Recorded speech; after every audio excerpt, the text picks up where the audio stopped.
আজি মই আবেলি খবৰটো পালোঁ আৰু আজি মই খবৰটো পাই প্ৰথমতে আমাৰ অসমৰ মাননীয় মুখ্যমন্ত্ৰী ডক্টৰ হিমন্ত বিশ্ব শৰ্মা ছাৰক মই ধন্যবাদ জনাম আৰু মোৰ ওপৰত যে দায়িত্বখিনি দিছে তেওঁৰ বিশ্বাসখিনি যে প্ৰকাশ কৰিছে সেইবাবে মই আৰু তেওঁৰ প্ৰতি মই আভাৰ থাকিম।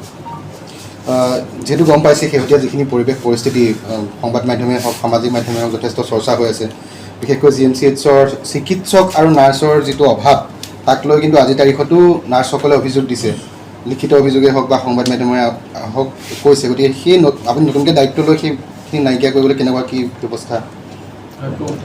পোনপ্ৰথমে মোৰ দায়িত্ব হ'ব যে অসমৰ ৰাইজে যোনটো বিশ্বাস লগাইছিলে, যোনটো বিশ্বাস আছিলে তেওঁলোকৰ গুৱাহাটী চিকিৎসা মহাবিদ্যালয়ৰ ওপৰত বা যিটো অলপমান বিশ্বাস কমি গ'ল অলপ পৰিমাণে, আমি যি 4-5 দিনৰ যিটো ঘটনা হ'ল অপ্ৰীতিকৰ ঘটনা, সকলোৱে তাৰ বাবে আমি সকলোৱে দুখিত হয় বা আমি সকলোৱে বেয়া লাগিছে, লাজ লাগিছে।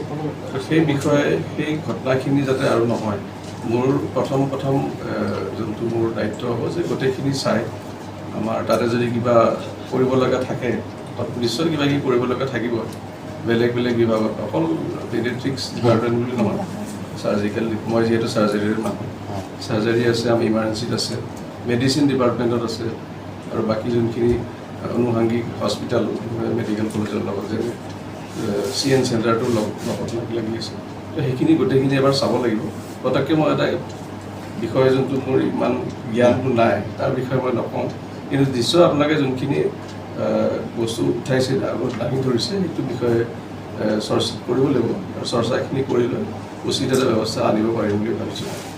GMCHত শেহতীয়াভাৱে দুটা মূল অভিযোগ থাকে যে প্ৰশাসনিক দিশত বিভিন্ন অভাৱ অভিযোগ ৰোগীৰ অভিভাৱকে সহজতে উপলব্ধ নহয় আৰু তাৰ লগে লগে একাংশ কৰ্মচাৰী আৰু নাৰ্ছৰ বেয়া ব্যৱহাৰৰ সন্মুখীন হয় ৰোগী অভিভাৱক অভিভাৱিকা, সেই সম্পৰ্কে আপুনি কেনেদৰে সেইসমূহ সমাধান কৰিব? এইটো বিষয়ে আমাৰ ইয়াতো মই যিহেতু আজি 2021 পৰা আছিলোঁ, সেই বিষয়ে ইয়াতো কিছুমান এনেকুৱা ধৰণৰ অভিযোগ প্ৰথমতে উত্থাপন হৈছিলে 2021। আমি মাজে তেতিয়া আমাৰ বিভিন্ন ডিপাৰ্টমেণ্টৰ লগত লগ লাগি আমি তেওঁলোকৰ কাউন্সিলিং ছেশ্যন কৰিছিলোঁ, কাৰণ আল্টিমেটলি ৰোগী এজন এখন হস্পিটেলত কিয় আহে, কিবা এটা সুবিধা পায়হে ঘৰত, নহ'লে আৰু ফুৰিবলৈ স্থান নহয়। মানুহে তাজমহল চাব যায়, ইয়াতে গুৱাহাটী মেডিকেল কলেজ চাবলৈতো এনে নহয়।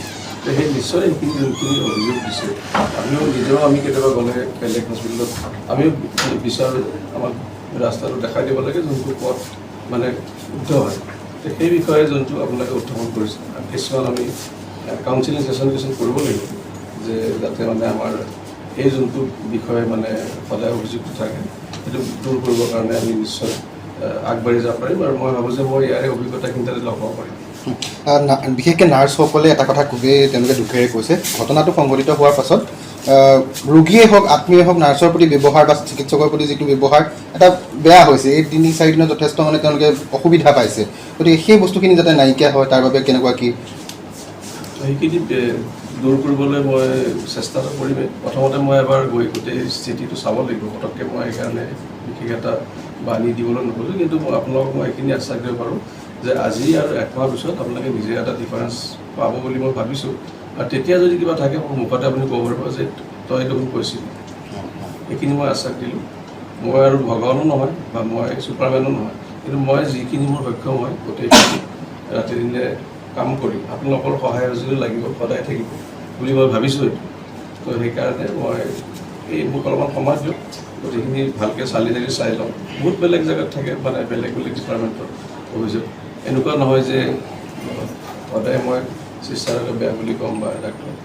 কেতিয়াবা কিবা সময়ত কিবা এটা হ'ল, বহুতখিনি লাগে তেওঁলোকৰ কি কেনেকৈ ধৰণে তেওঁলোকে ডিউটি কৰিছে, ডিউটিৰ সময়ত বহুত থাকে নহয়, ৰুমটো থাকিব লাগিব, যাতে তেওঁলোকৰ উচিত খোৱা পানী থাকিব লাগিব, এইবিলাকৰ বিষয়ে থাকে, বাথৰুমটো যেন থাকিব লাগিব, লেডিজ টয়লেট থাকিব লাগিব, গোটেইখিনি চাই লওঁ।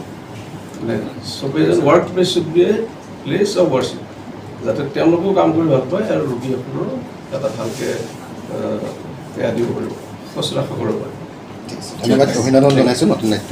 যিকোনো খবৰৰ বাবে যোগাযোগ কৰক 7099017330 লগতে 7099017110 নম্বৰত।